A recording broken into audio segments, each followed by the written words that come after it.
Sergio Corbucci's 1966 groundbreaking film Django, starring Franco Nero. It followed on the coattails of Sergio Leone's A Fistful of Dollars, but if you like the Dollars films, you're going to love this one.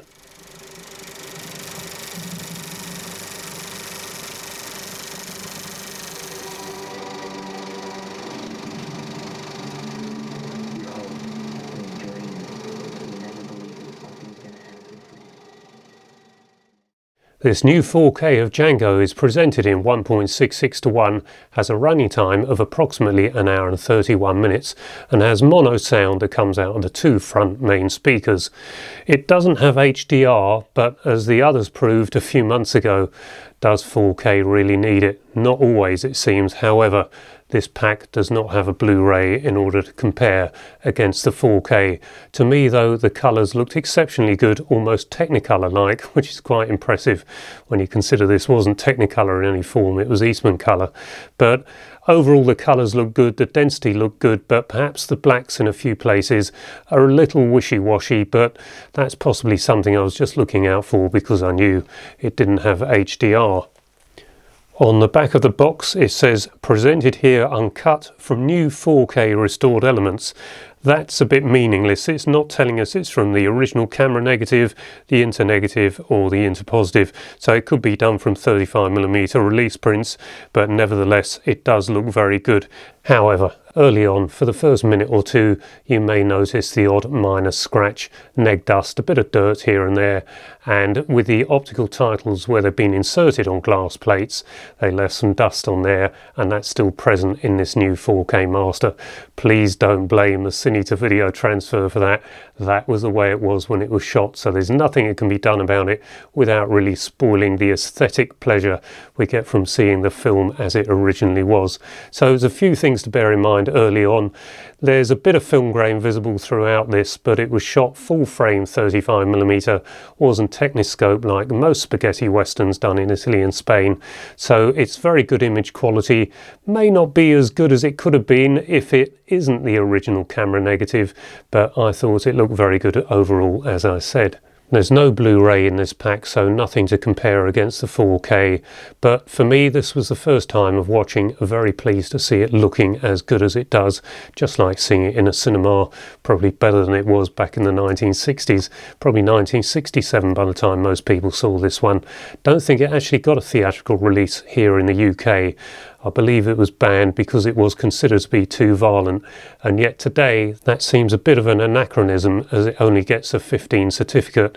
There's one scene where a character has his ear cut off and he sort of almost force-fed his ear. It doesn't look particularly authentic, but then keep watching because in the next scene when he's unfortunately shot, he really does go through an ordeal, this chap, you can see the ear is still there.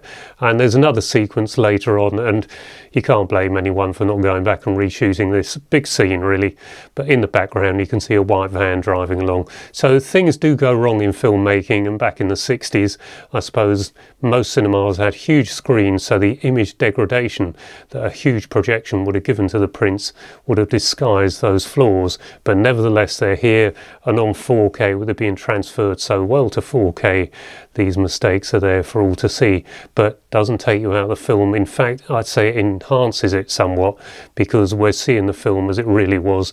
No one's trying to disguise it. There are two language options on this one. The first is English, which is dubbed all the way through. I watched a couple of minutes, couldn't take any more, went back to the main menu and selected Italian with English subtitles. I would recommend this for everyone. However, bear in mind, it appears to me that the whole movie, whether English or Italian, was post-synced throughout afterwards. So even though they're speaking their native Italian language, they're still out of sync and a bit rubber-lipped. But thankfully, you're distracted by reading the English subtitles, so that's the one I would recommend, and it does give the film more reality.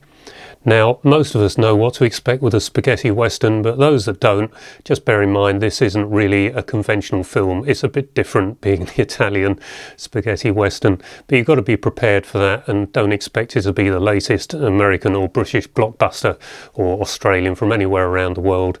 It's the 1966 Italian style for making these type of westerns, and it did change the genre.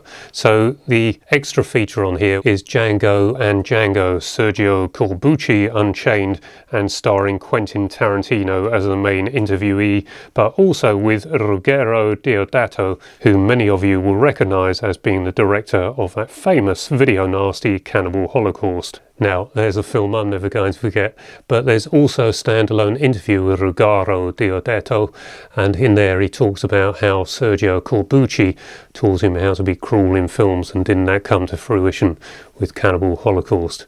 Good grief. Anyway, let's move on.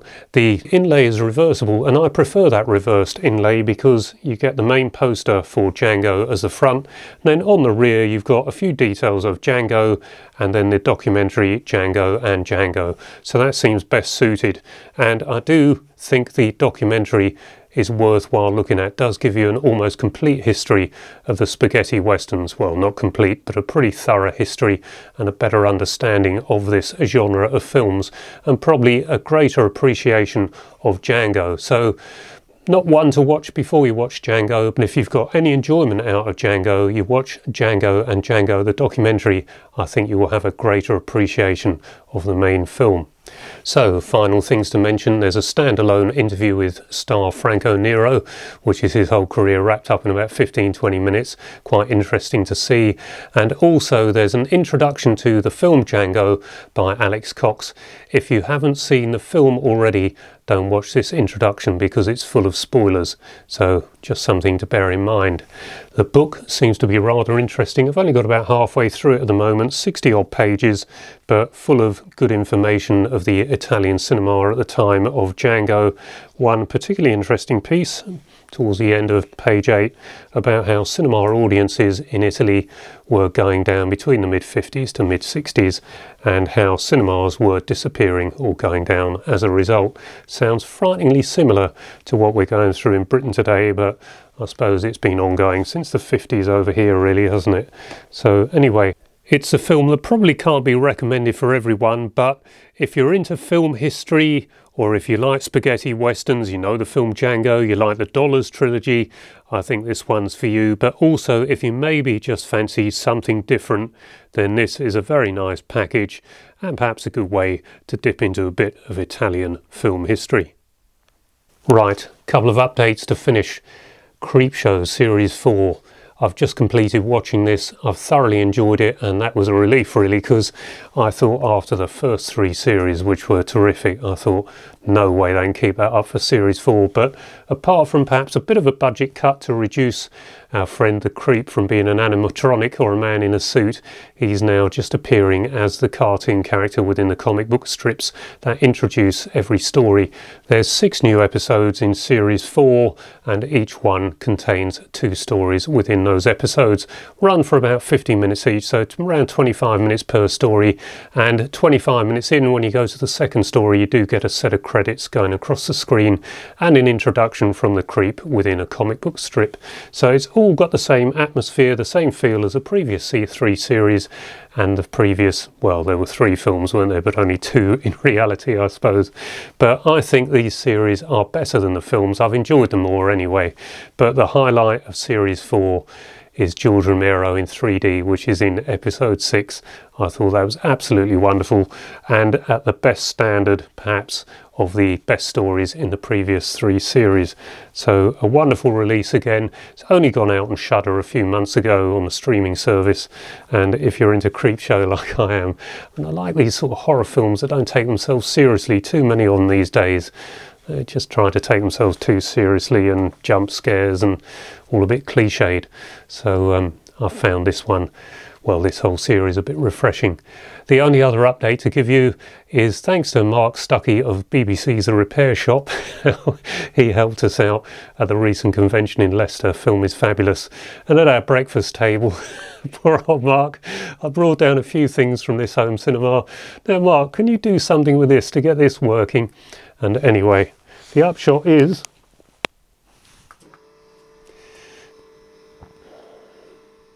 Mark took this away, worked it out for me, put it all together and sent it back as a fait accompli.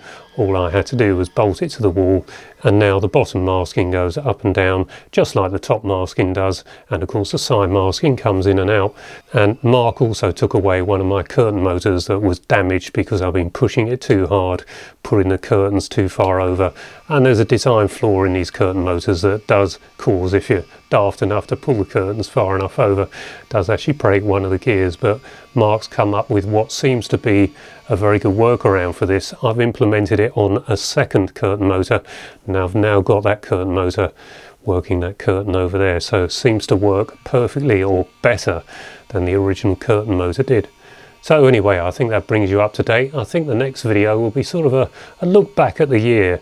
I don't know if that will include a sort of top 10 4K discs or disc releases of the year. Might leave that until after Christmas, because only then do we really know all the releases that have come out in the year. I haven't got them all by any means, but hopefully we'll be able to have a good look at what has come out this year and sort of give them a rough rundown of what might be the best of the year. Well, in terms of image quality, that's going to be Oppenheimer, isn't it? But anyway, there's other factors to bear in mind. The best package, I mean, this one is actually a very good package. Django, it's for £29. You can get it direct from cultfilms.co.uk, who issued it, but also HMV, and if you're elsewhere in the world, then whatever your local video store is. I suppose there's Amazon as well, isn't there? Anyway, I hope you enjoyed this video. If you did, please give it a like and perhaps consider subscribing so I'll be encouraged to carry on creating content like this. Until the next video, bye bye for now.